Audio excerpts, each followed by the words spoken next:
Gak ada kita melakukan sholat sunat sesudah sholat subuh gitu. Kalau kita melakukan sholat sunat sesudah sholat waktu subuh, maka itu adalah waktu yang diharamkan.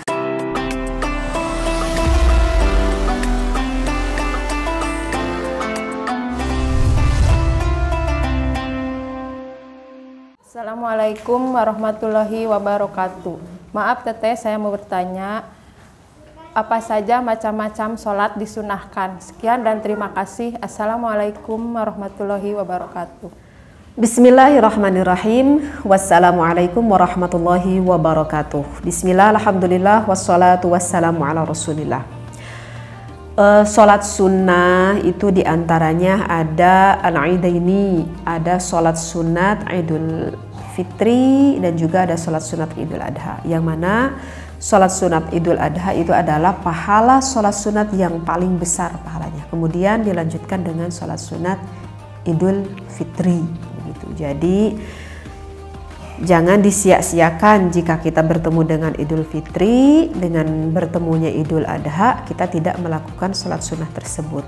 Gitu ya, kita bertemunya Idul Fitri setahun sekali, ketemunya Idul Adha setahun sekali. Apalagi ini pahala sholat sunat yang paling besar, maka dimanfaatkanlah kita untuk melakukan sholat sunnah tersebut.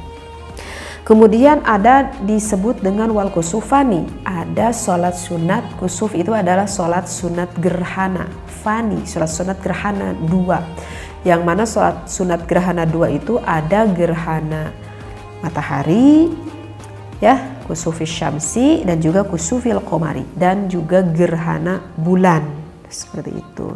Yang mana jika di dalam gerhana matahari ataupun di dalam gerhana bulan, maka selain kita disunahkan untuk melakukan sholat, kita juga disunahkan untuk melakukan mandi. Layaknya seperti kita melakukan mandi besar, tata caranya sama, cuman yang membedakan itu hanya di niatnya saja. Jika ketika kita mandi besar menghilangkan hadas besar, tetapi untuk sholat sunat gerhana maka maka niat sunat untuk bermandi saja, seperti itu. Dan kita untuk mengetahui waktunya pun untuk zaman sekarang tidak sulit ya, karena biasanya suka ada pemberitahuan misalkan di televisi, di berita, bahwa misalkan besok ataupun 2 hari kemudian maka akan terjadi gerhana. Bahkan dengan canggihnya teknologi sekarang bisa mengetahui bahwa gerhana itu akan terjadi misalkan 15 menit ataupun 20 menit begitu ya. Sudah bisa dilihat gitu, ada perhitungan, ada hisabnya lah, seperti itu. Dan biasanya ini kebanyakan yang dilakukan oleh kaum laki-laki seperti itu, karena di dalam sholat gerhana ini dianjurkan itu harus ada khutbahnya, seperti itu. Dan sholat gerhana ini cukup panjang sekali, artinya rukunya yang lama, sujudnya yang lama, misalkan seperti itu. Kemudian ada sholat istisqo. Sholat istisqo itu apa? Sholat istisqo itu adalah sholat ketika di suatu wilayah yang sudah lama sekali kemarau, sehingga mengharapkan diturunkannya hujan, meminta doa kepada Allah, berdoa bersama-sama, sholat bersama-sama. Dan biasanya ini dilakukannya di lapang gitu ya, di tempat yang terbuka, tidak dilakukan di masjid, misalkan di alun-alun begitu ya. Dan di dalam sholat istisqo ini dianjurkan harus membawa selendang gitu ya. Nah, karena nanti di dalam proses sholatnya juga ada pemindahan, memindahkan selendang tersebut. Itu sholat istisqo. Dan ada wasunanu at-tabi'atu lil faraidi wa yu'abbaru anha aidan bisunnati ar-ratibati wa hiya 17 rakaatan. Kemudian ada sholat sunat yang dikatakan dengan sholat sunat rawatib. Nah, di dalam sholat sunat rawatib itu ada yang muakkad, ada yang ghair muakkad. Artinya muakkad itu adalah yang dikukuhkan ataupun yang sangat dianjurkan sekali, karena Rasulullah tidak pernah meninggalkan di dalam melakukan sholat sunat muakkad tersebut. Dan ada juga yang ghair muakkad ya, selain dari yang dikukuhkan, seperti itu. Yang mana sholat sunat rawatib itu ada 17 rakaat banyaknya, dan yang muakkad itu ada 10. Jadi di 17 rakaat itu ada 10 rakaat yang termasuk rawatib, yang termasuk muakkad maksud saya. Yang mana sab'ata asyara rakaatan, yang 17 rakaat itu adalah 2 rakaat sebelum fajar, artinya 2 rakaat sebelum kita melakukan sholat sunat subuh, nggak ada ba'danya ya, nggak ada kita melakukan sholat sunat sesudah sholat subuh gitu. Kalau kita melakukan sholat sunat sesudah sholat waktu subuh, maka itu adalah waktu yang diharamkan. Artinya kita nggak boleh melakukan sholat sunnah setelah subuh. Tetapi kalau mengqadha itu tidak apa-apa. Kemudian ada 4 rakaat sebelum kita melakukan zuhur. Kemudian 2 rakaat sesudah kita melakukan duhur. Jadi udah berapa tuh? Udah 8 gitu ya. Kemudian 4 rakaat sebelum asar. Jadi ada 12 rakaat. Kemudian 2 rakaat sesudah maghrib. Menjadi 14 rakaat dan 2 rakaat sesudah isya. Sehingga menjadi 16. Yang satunya mana? Yang satunya itu adalah kita melakukan sholat sunat witir 1 rakaat. Karena paling sedikit kita melakukan sholat witir itu adalah 1 rakaat dan paling banyaknya itu adalah 11 rakaat. Itu ya. Yang namanya witir itu adalah ganjil, sehingga sholat yang ganjil 1, mau 3, mau 5, mau 7, seperti itu. Sedangkan yang rawatib yang muakkad yang dianjurkan itu ada 10 rakaat dari bagian yang 17 rakaat tersebut. Mana saja? Yaitu 2 rakaat sebelum subuh, qabla subuh 2 rakaat itu termasuk yang muakkad. Kemudian 2 rakaat sebelum zuhur, kan barusan dikatakan 4 rakaat. Jadi yang 2 rakaatnya itu yang muakkad, yang 2 rakaatnya itu yang ghair muakkad. Yang muakkadnya itu barusan 2 rakaat. Kemudian 2 rakaat sesudah duhur, 2 rakaat sesudah maghrib, dan 2 rakaat sesudah isya. Jadi kalau 2 rakaat sebelum isya itu termasuk yang ghair muakkad. Dipahami ya? Nah, kemudian ada di sini di dalam keterangan wassalasu nawafila muakkadatun ghairu tabi'atin lil faraidi. Ada 3 sholat sunnah yang sama dikukuhkan ataupun dianjurkan, tetapi yang tidak mengikuti pada sholat fardu. Artinya dilakukannya yang tidak menempel kepada sholat fardu. Yang mana? Yang pertama ahaduha sholatul laili. Yang pertama itu adalah sholat sunnah yang dilakukan pada malam hari.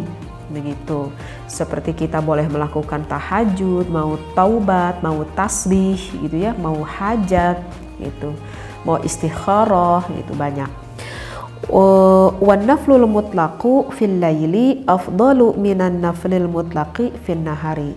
Salat sunat mutlak yang dilakukan pada malam hari menurut ulama itu lebih utama kita lakukan daripada kita melakukan salat sunat mutlak yang dilakukan fin nahari, di waktu siang hari. Artinya kita memperbanyak ibadah pada malam hari itu lebih utama daripada kita melakukan ibadah yang dilakukan pada siang hari.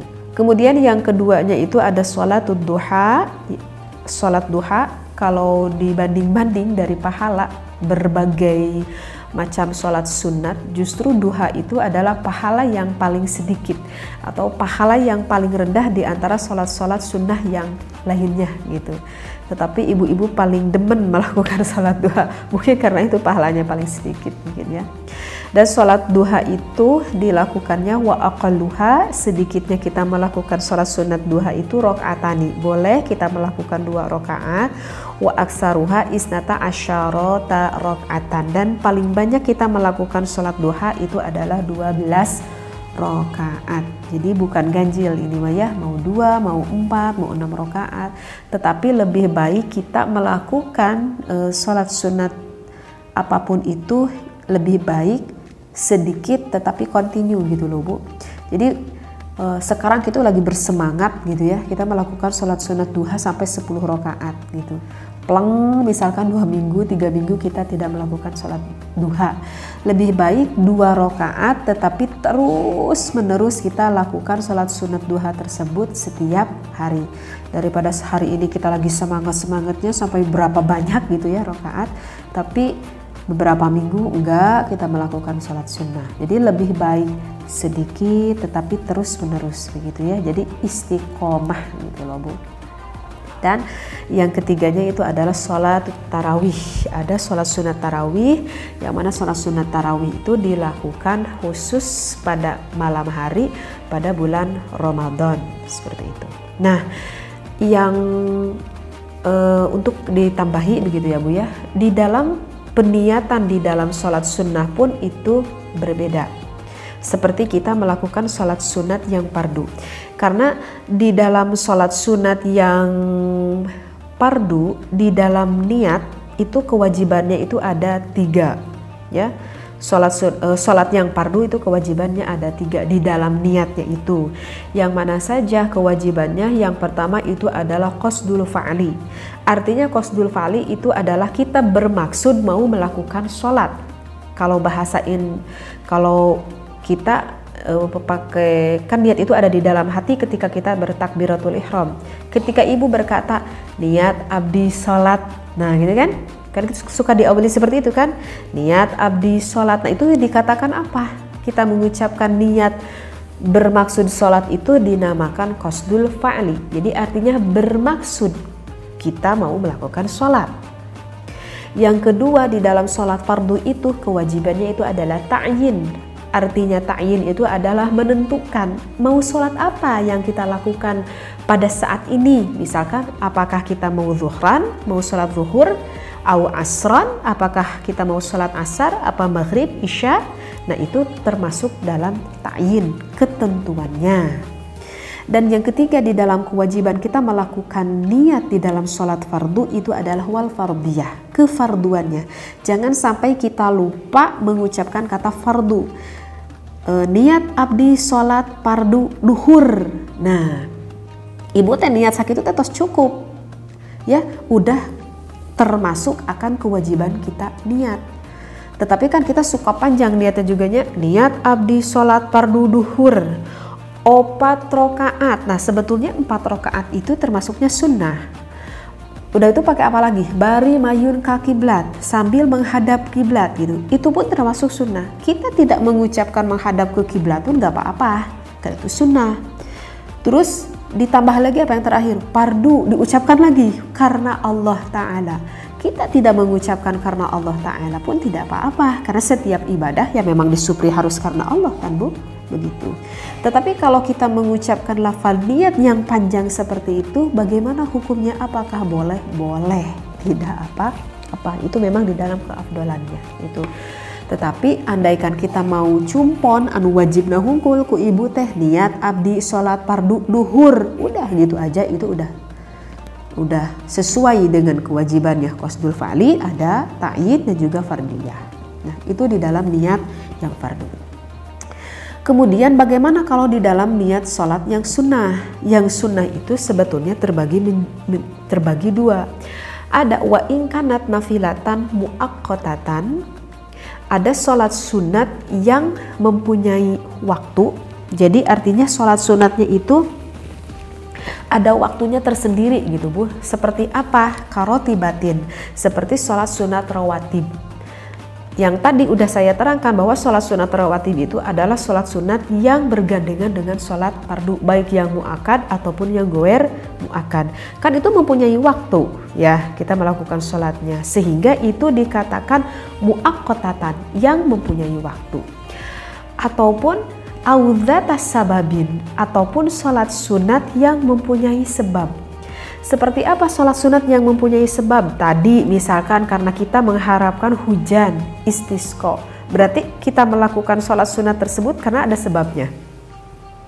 Atau apalagi sholat sunat gerhana gitu ya. Kita melakukan sholat sunat itu dikarenakan ada gerhana, sehingga kita melakukan sholat sunat tersebut. Nah itu termasuk sholat apa? Audzatas sababin. Maka itu termasuk sholat sunat yang mempunyai sebab. Kalau muaqqatatan yang mempunyai waktu, seperti apa yang mempunyai waktunya tersendiri, seperti duha. Itu duha itu termasuknya muaqqatatan. Artinya ketika kita melakukan sholat sunat duha mempunyai waktunya tersendiri. Nggak bisa kita melakukan sholat sunat duha pada sore hari ataupun pada malam hari. Bisanya ya pagi-pagi gitu ya, sampai menjelang kita sebelum melakukan duhur. ataupun seperti sholat sunat tahajud. Sholat sunat tahajud mempunyai waktunya tersendiri. Gak bisa kita melakukan sholat sunat tahajud pada siang hari, begitu. Tarawih mempunyai waktunya tersendiri. Nah itu dan juga ada sholat sunat yang lainnya ya. Nah itu termasuk muaqqatatan. Itu termasuk sholat sunat yang mempunyai waktu. Seperti itu. Nah, jika sholat sunat yang mempunyai waktu ataupun yang mempunyai sebabnya tersendiri, maka kewajiban di dalam niatnya itu ada dua. Yang pertama itu adalah qasdul fa'li. Tadi qasdul fa'li apa itu Bu? Bermaksud saya untuk melakukan sholat. Dan yang kedua itu adalah ta'yin, menentukan apa yang mau ibu lakukan sholat pada saat ini. Misalkan duha atau tahajud, misalkan begitu ya. Ataupun Idul Fitri. Nah, jadi kewajibannya cuma ada dua, qasdul fa'li dan juga ta'yin saja. Dan yang terakhir ada sholat sunat wa inkanat nafilatan mutlaqan. Ada sholat sunat yang mutlak, artinya yang mutlak itu yang tidak membutuhkan akan waktu ataupun tidak membutuhkan akan sebab-sebab tertentu. Seperti apa yang mutlak? Misalkan istikharah, itu termasuknya mutlak. Kita melakukan tasbih, sholat sunat tasbih, itu mutlak. Kemudian apalagi? Sholat sunat hajat, itu juga termasuk sholat sunat mutlak. Ataupun sholat sunat syukril wudu, ataupun tahiyatul masjid. Kita boleh, setiap kita masuk ke masjid, kita boleh melakukan sholat sunnah. Jadi tidak membutuhkan waktu dan tidak membutuhkan sebab-sebab tertentu. Maka jika tidak termasuk muaqqatatan au dzatas sababin, maka itu termasuk sholat sunat mutlak. Kewajiban di dalam sholat sunat mutlak itu apa? Cuman qasdul fa'li. Cuman niat bermaksud saja. Bermaksud saya melakukan sholat. Udah gitu aja. Udah gitu aja. Tanpa kita melakukan sunnahnya, tanpa kita mengucapkan menghadap kiblat karena Allah, seperti itu. Nah, jadi itu di dalam kewajiban kita melakukan niat. Misalkan, saya tuh bingung gitu. Saya udah tahu ini tasbih, ini tahajud, ini duha. Tapi saya tuh bingung, ini tuh termasuk termasuk mutlak atau termasuk dzatas sababin atau termasuk muaqqatatan, rawatib, bingung, misalkan lupa lagi gitu. Maka kalau seperti itu sudah kita bacanya yang afdol aja, yang utama aja gitu, yang udah diajarkan oleh sepuh-sepuh kita terdahulu. Kan biasanya kalau kita melakukan sholat sunat, misalkan niat abdi sholat sunat duha 2 rakaat bari mayun ka kiblat karena Allah Ta'ala, jangan pakai pardu, udah sunnah, karena Allah Ta'ala gitu. Nah, kalau ibu bingung, udahlah niatnya yang itu aja, yang panjang aja gitu ya. Misalkan kalau ibu bingung seperti itu. Nah, dan ada sedikit lagi yang harus ibu ketahui, bahwa di dalam sholat sunat itu ada waktu-waktu yang diharamkan. Artinya waktu yang diharamkan ada beberapa waktu. Kalau di dalam Safinah itu ada 5 waktu yang diharamkan. Itu kita tuh tidak boleh melakukan sholat sunat di waktu yang diharamkan tersebut, kecuali kalau kita melakukan sholat qadha, maka itu tidak apa-apa. Apa saja waktu yang diharamkan kita tidak boleh melakukan sholat sunnah tersebut, nanti ya insya Allah saya akan membahasnya seperti itu. Jadi bisa dipahami ya Bu ya. Bisa dipahami. Jadi sholat sunat ada yang apa tadi? Ada yang muaqqatatan ataupun yang yang rawatib gitu ya. Ada rawatib juga yang muakkad dan ada ghair muakkad, dan juga ada yang dikatakan dengan sholat sunat mutlak. Wallahu a'lam wa billahi taufiq wal hidayah. Wassalamualaikum warahmatullahi wabarakatuh.